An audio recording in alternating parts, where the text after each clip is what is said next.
Distinguished Center for Applied Linguistics Board of Trustee members, Dr. Shirley Heath, Cal staff, and honored guests.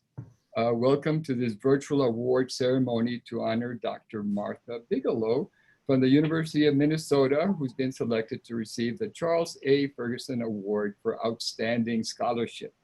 This year, there were an exceptional number of outstanding candidates, and Dr. Bigelow, you've been recognized as being the top candidates.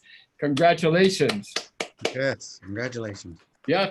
The Charles A. Ferguson Award for Outstanding Scholarship was created to honor the life and legacy of a humanitarian and professional who, among many accomplishments, founded the Center for Applied Linguistics and also established the Department of Linguistics at Stanford University.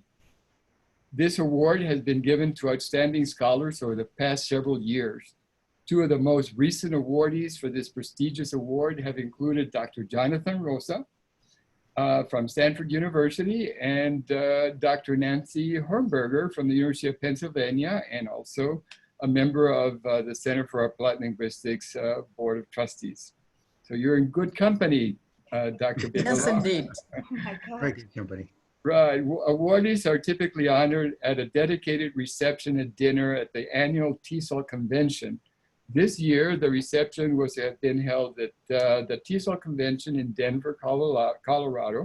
However, for all the reasons that we know, you, Dr. Bigelow, had the distinctive honor of being the first awardee to participate in a virtual ceremony. So congratulations again for being a trendsetter. Because we could not honor you in person at the TESOL convention, we're inviting you to attend our Board of Trustee dinner on September 16, 2020, and the Center for Applied Linguistics board panel presentation on September 17, this fall. Cal will cover your travel, per diem, and lodging expenses. And in addition, you will be presented with a modest honorarium of $1,000 and will be recognized as a 2020 Ferguson awardee on Cal's website. You will also be invited to prepare a brief in your scholarly area of research that will be made available through Cal. The Ferguson Award Selection Committee recognizes you as an exceptional scholar who embodies Charles A. Ferguson's commitment to academic rigor and his global vision for the importance of language learning, access, and especially equity. The committee especially appreciates your research interests in the area of language teacher education, second language acquisition, and multilingualism and literacy. Although your body of work has focused on the language learning and schooling of adolescent refugees from East Africa, the committee also recognizes how deeply you are invested in the schooling of all language learners as they learn in home, community, and school settings. So now, in moving forward with this ceremony, I now recognize Dr. Eegarcia, Cal Board Chair, who will introduce Dr. Shirley Heath. Well, thank you very much, Joel. I deeply appreciate this ceremony. Glad we could carry forward in this virtual world that we're living in at the moment. It's an honor to serve as the chair of the Board of Trustees at the Center for Applied Linguistics, following in the footsteps and broad shoulders of Charles Ferguson, its founder and esteemed colleague, actually, in a field that we all feel very close to. Let me take a moment to send my thanks to Joel and to our Cal staff colleagues who are essentially in this incredible circumstances that we're living in, moving forward on Cal's operation and sustaining its mission. To all of you at the Center for Applied Linguistics, mil gracias, and of course, stay safe. Allow me now to turn to our agenda and allow me to essentially introduce someone who needs no introduction. For those of you who do not know Dr. Shirley Heath's work, shame on you.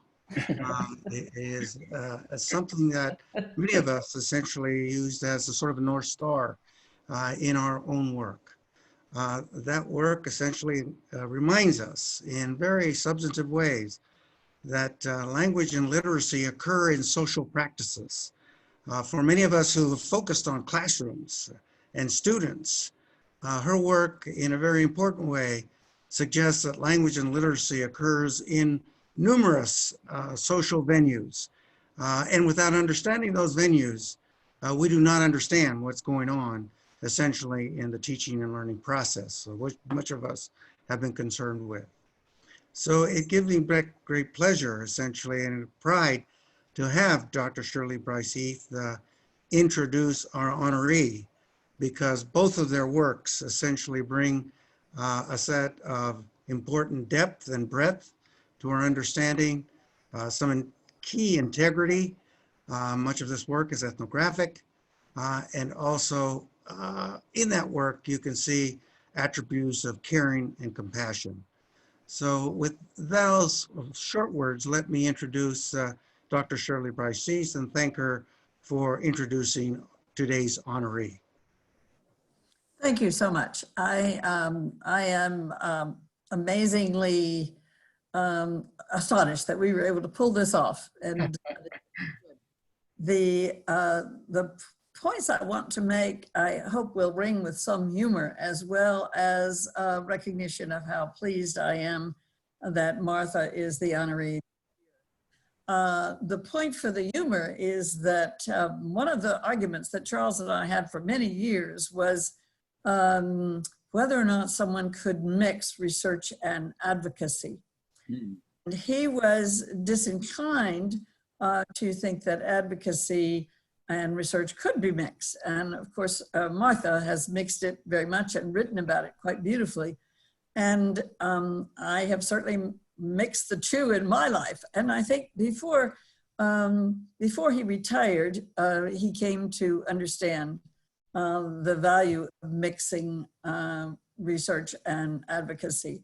And if people have not read the book that I consider having one of the best titles on earth, Mogadishu on the Mississippi, I really recommend that you do, because I had read it and felt that Martha represented all that I came to know in Charles and to appreciate very much in his life and his work and the way in which he managed particularly his later years, and I would claim to have influenced those because I beat up on him a lot about it, that he was pushing his students also to research and advocacy, because Martha argues in her book and in her writings as well, though certainly not as forcefully as she does in the book, the power of bringing research and advocacy together. The other thing that Martha does is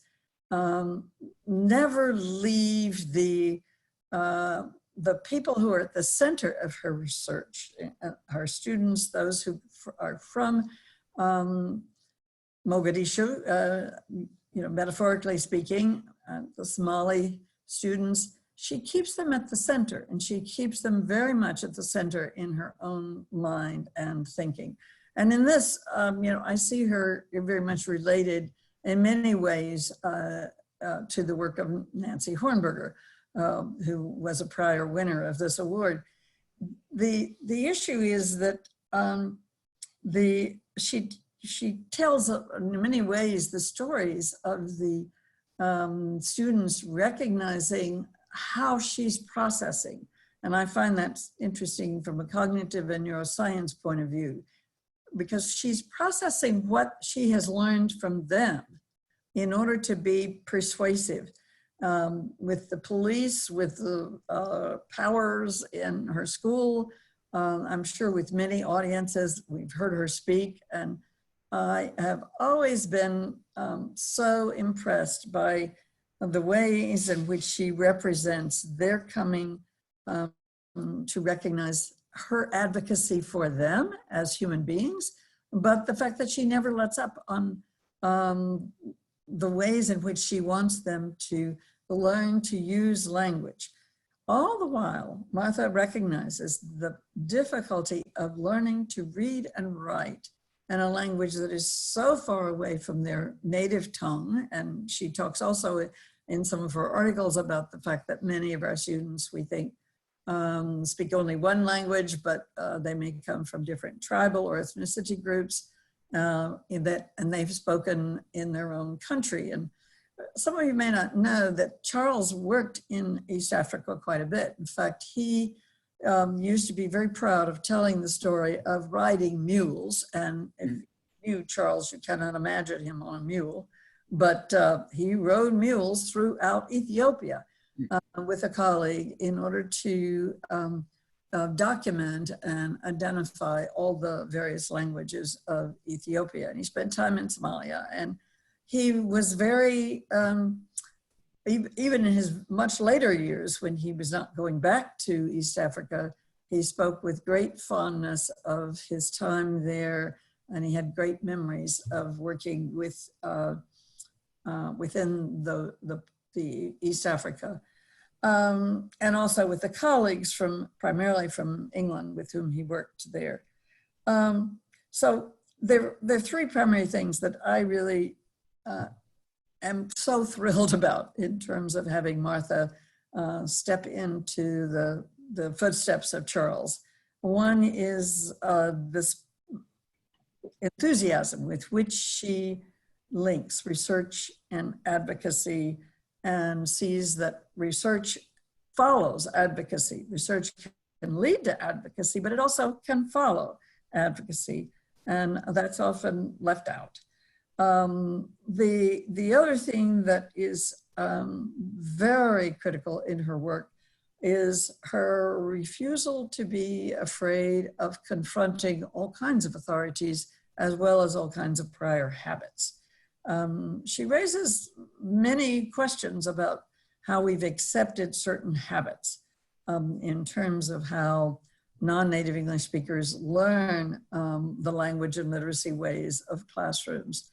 And she questions this issue of how, particularly in a classroom, we can get students to pay attention to those portions, or in some cases, the small segments of speaking where they're making mistakes. And if the teacher or others say the utterance without those errors, then will they notice the difference? And it's a very subtle point, but it's an incredibly important point in having people learn language. Some of you know that my first book was about Mexico, and I lived in Mexico and was completely fluent in Spanish in those days. But over the years, was unable to get my students at Stanford to speak to me in Spanish so that I could keep my Spanish going. I'm now taking Spanish.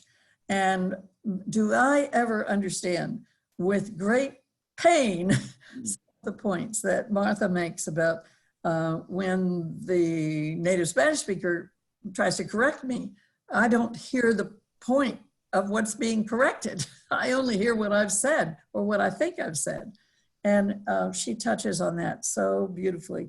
So for that, I really admire her. And the final point, though there could certainly be many, is the way in which she enables her students to see how the schools rarely can distinguish among issues around ethnicity, identity, and language connection. And all of those, of course, are deeply intertwined. And she takes that on with a vengeance in some of her writing, and in much of her writing, it's always there to be very much acknowledged.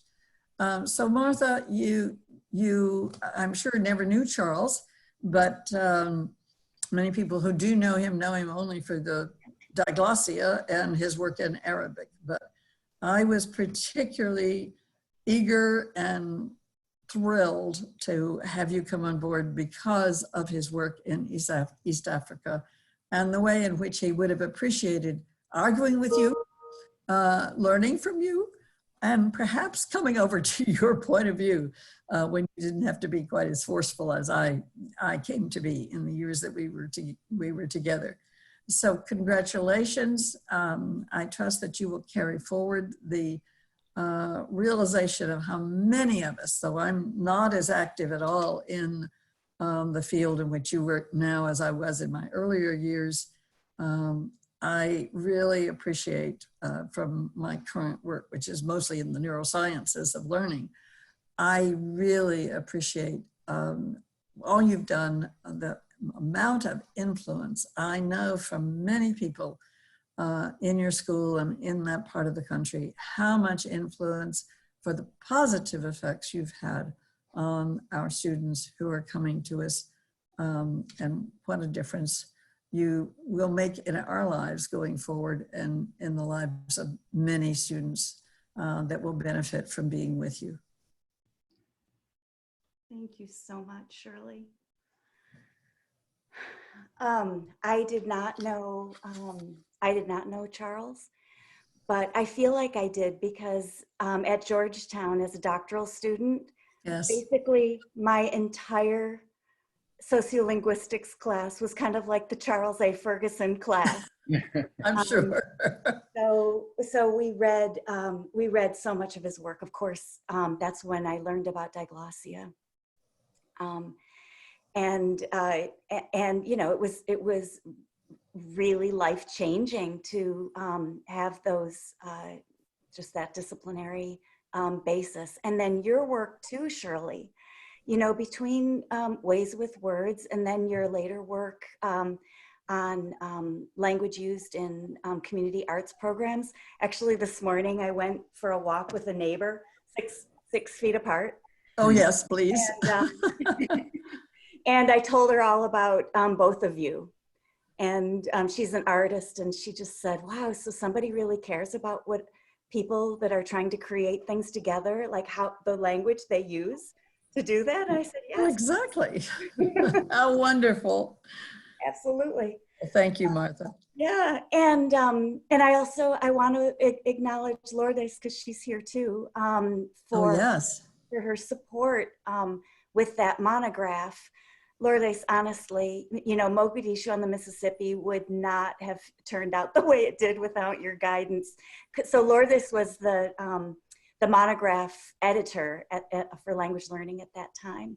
And you honestly were just the interlocutor I needed to kind of, like, you know, make my voice come out the way it needed to. So I'm so grateful to you for that, Lourdes, and for your encouragement over the years as well. It's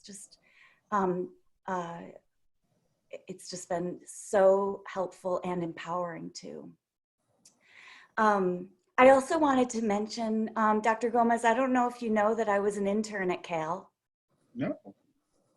Yeah, so I worked with Dory Kenyon in the foreign language testing, you know, the foreign language testing division.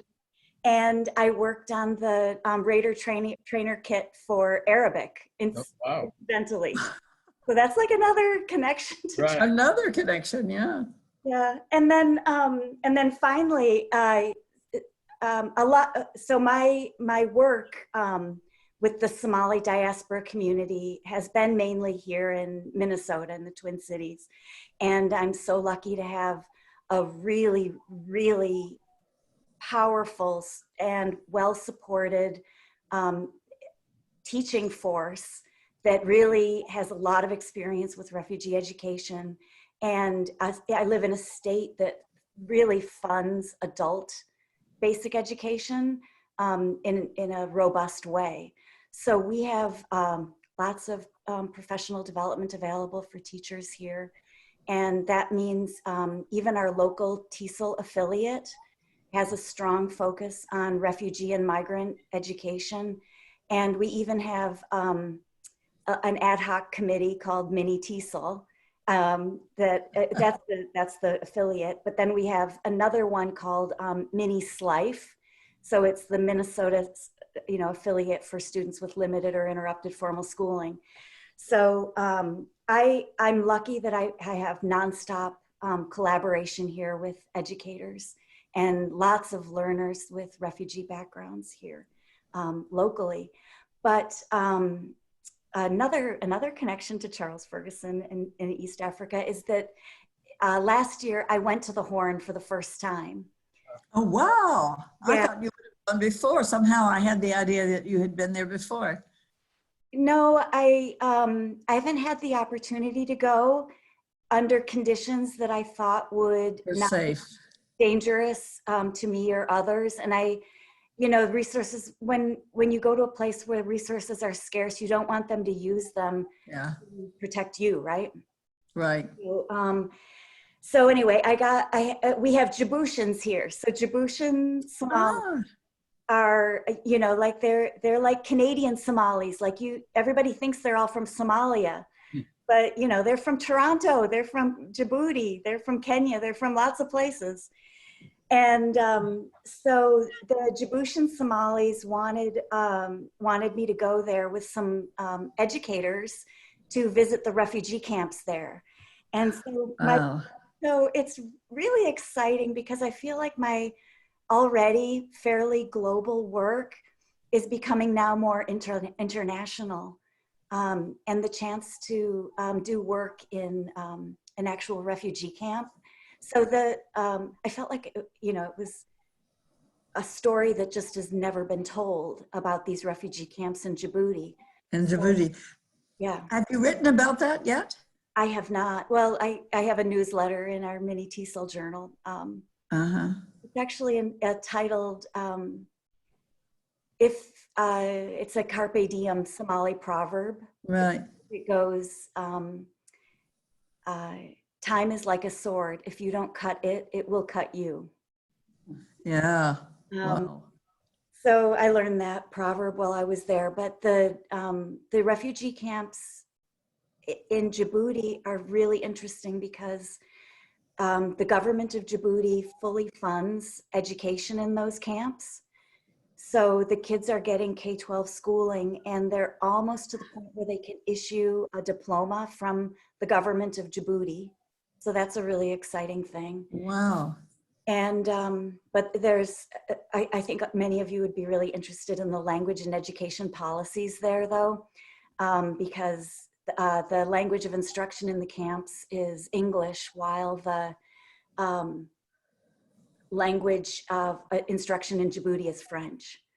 And so the refugee kids are, you can't really stop a Somali from learning French, or any other language. No. Yes, exactly. Stop them, but it is a policy barrier to having access to maybe job opportunities in Djibouti. Yeah, I'm going to send you an article that is, God knows when it will come out, but it's coming out in this volume on sort of cultural learning that I did with Michelle Bellino, who worked in the northern Kenya refugee camp. And it's very much about the dilemmas of the African located refugee camps, and where they don't have the kind of language policy that Djibouti has in the camp. And I think you'd find it very interesting, because one of the things that we talk about in that article is what I call adaptive learning.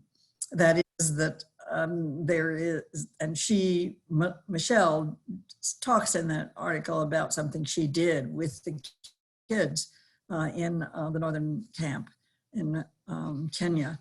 And I think you'd really enjoy getting to know the group working in refugee education out of the Harvard School of Education. They call themselves REACH. But anyway, I'll make a point this afternoon of sending that to you, so you can think about pushing yourself to write about the time and the camps in Djibouti. Because so far as I know, and I interact a lot with the those working in refugee camps, no one has ever talked about the camps in Djibouti. Nobody knows about them. They don't know that there's tens and thousands of people there, and they're stuck right now. So if you thought that it was bad, pre-pandemic, and like with the US not resettling hardly any refugees now, and right, and then I just can't imagine what's going to happen. We're all worried about all the refugee camps, especially the ones in the Middle East. Yeah, it's so right now. It's so unfair. It's so unfair that they have so little access to healthcare, and the conditions in the camp, as you know, are terrible. But it's amazing that Dadaab refugee camp is hard to get access to, so it's really great that you got access to that one. Yeah. Well, it's been an aspect of my work following on the work with the indigenous in Mexico and the ways in which they were isolated or ignored or mistreated. And, I thought that was pretty bad. I hadn't seen anything yet. Yeah. And so it's the refugee camps around the world, and I have not been in any in the Middle East, but I've worked in Denmark where. Can I say something, or I don't know. Should I say something, or should I just let you go? Absolutely. Well, I've gotten to know about the refugee camp in Bangladesh for Rohingya refugees through a former. She's finished her PhD and she's now at the Harvard School of Public Health. And I'm going to make sure to let her know about REACH. I don't know if she has made that connection, but she's been working in those camps, and she is Bangladeshi or Bangla. She's actually speaks, her native dialect is related to Rohingya. Oh, really? But she must speak Bengali too. Yeah, but she's Bengali. She's from, I forget the name of the area. You would recognize it if I could remember. But wow, I mean, I haven't talked to her since the pandemic, and it was bad enough when she was there. The Bangladeshi government is in no situation to really support the refugees, but they're making it worse also by their policies. So I really was empathizing with your discussion about the refugee camps there, because I'll send you, Nancy, if I just send it to your pen address, I'll send you the connection. She was a former postdoc of mine, that one at Harvard now, and then Michelle is at Michigan. Thank you. Yeah. Led by Martha, and what we should try to do, Martha and Nancy, and those of us who really care about the refugees, because it's so much in the tradition of the history of Cal. I mean, the years in which Cal led the work in the camps in Hawaii for the Vietnamese refugees, and then also in the area where you are, Martha. It would be great to have a little mini gathering, maybe around the 16th, 17th of September, in DC, and I could probably get a couple of the Harvard people to come down and Michelle to come, and so we could just talk about what are the commonalities across these camps and what are the ways in which folks from the UNHCR need to be thinking in ways that are much more linguistic. I mean, it's one of the things that Charles was very proud of in the work of Cal over the years, was the amount of time they spent revamping themselves, so to speak, following the Vietnam, continuing through the Vietnam era, so to speak. But Can I just say something? Martha, you just keep bringing people together and making them think and learn.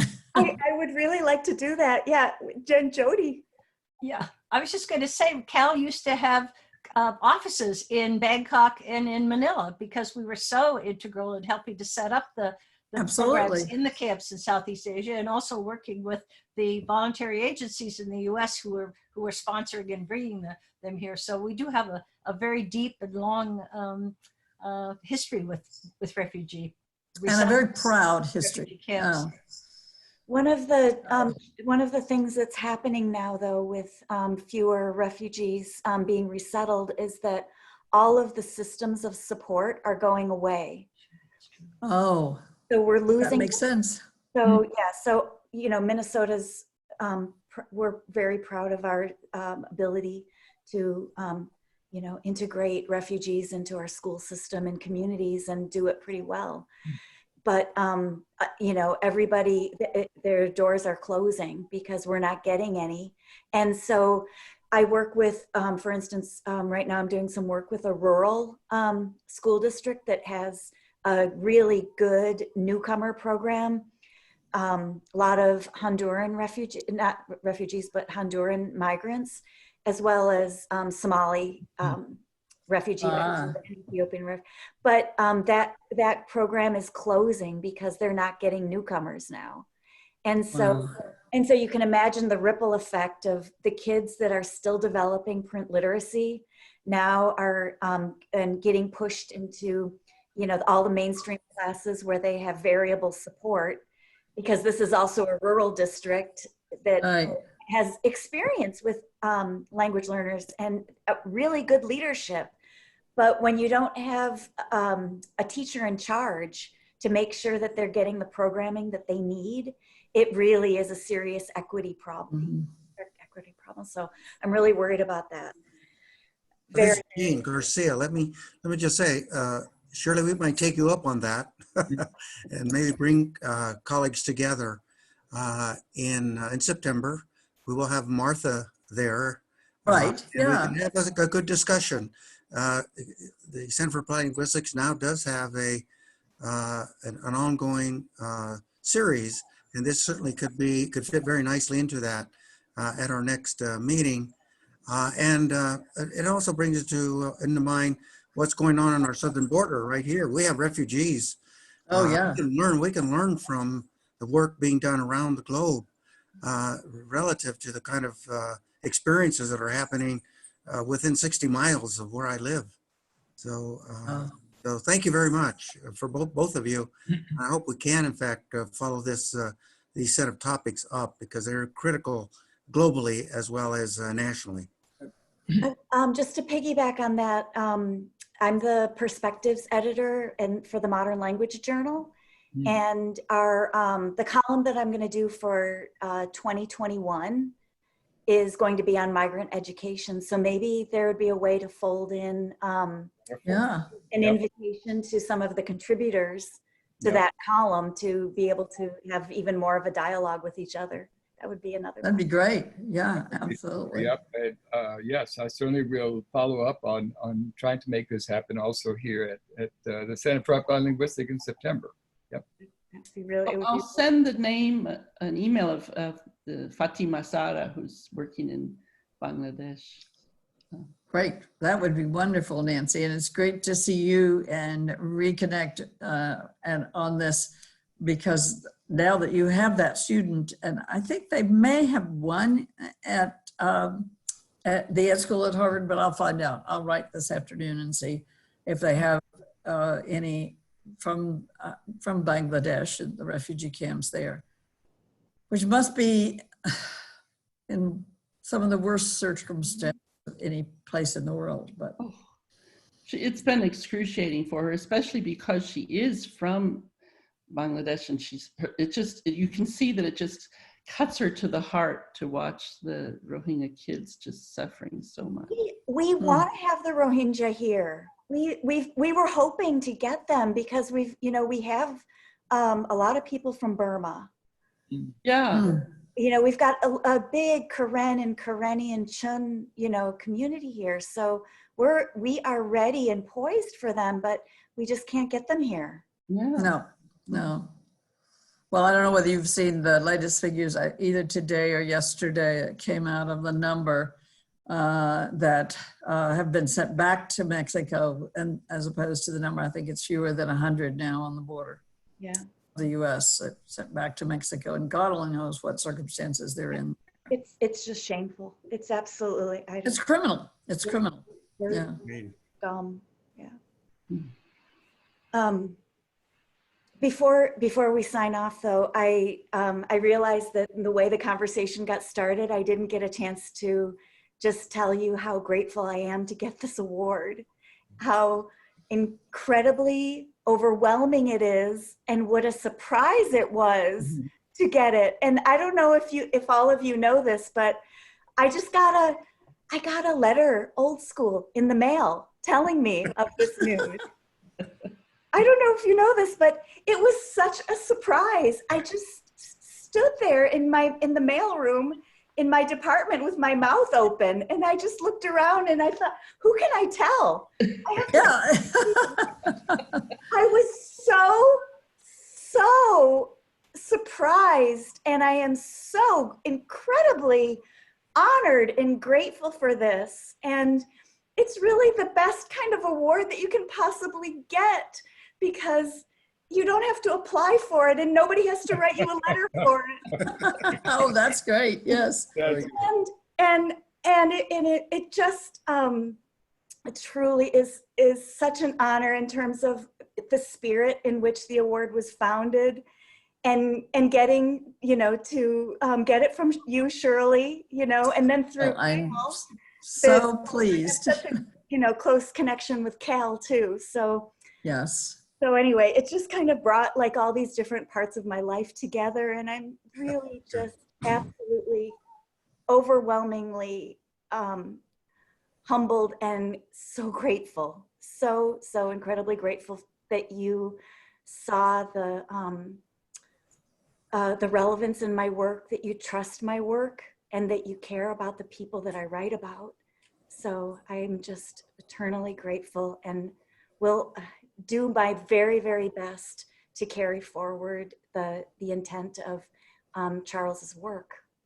So Martha, I know that the committee made the right choice when you were selected as a candidate. Yes, absolutely. And after listening to your thoughts, there's no doubt in my mind that this decision, this choice was the perfect one. And you know, there's been a lot of involvement in the Center for Applied Linguistics in your area of work, and in the area of your work, Shirley. And I look forward to having you, Martha, continue with Cal in maybe doing some joint activities in your research area. There are vulnerable populations all over the world. There are vulnerable populations here within the United States. And historically, we've had them.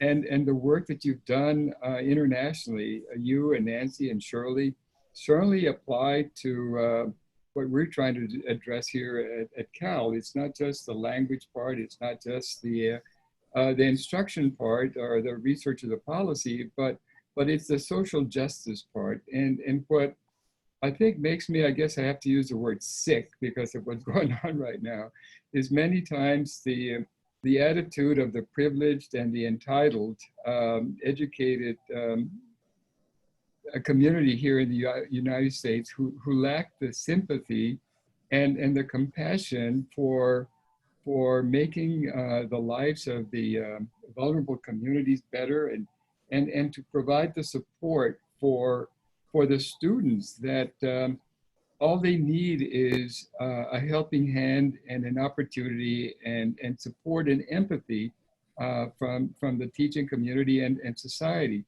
So I'm very much, you know, very much touched, Martha, by your comments and the spirited discussion.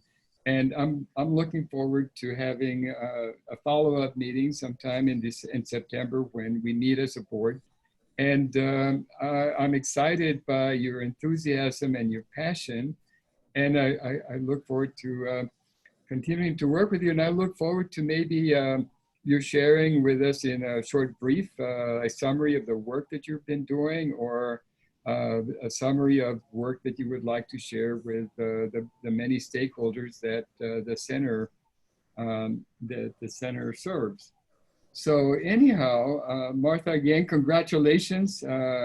It's an honor for us as much as I think it's an honor for you to have you receive this award. And I would, before signing off, we have been collaborating with TESOL in holding this award ceremony at TESOL. And I want to thank TESOL for their continued support for this event. And I look forward to our next event the following year.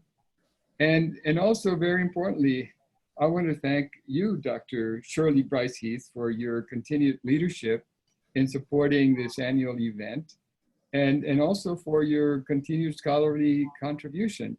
So without your help and support, Shirley, we could not do this without you at all.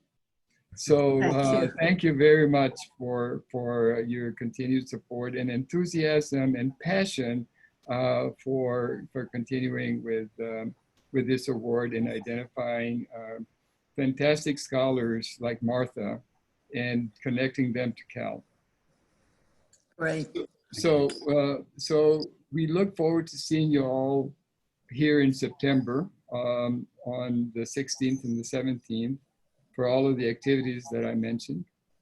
And if there are no more comments from our board chair, you may have the last word as our board chair. Gene?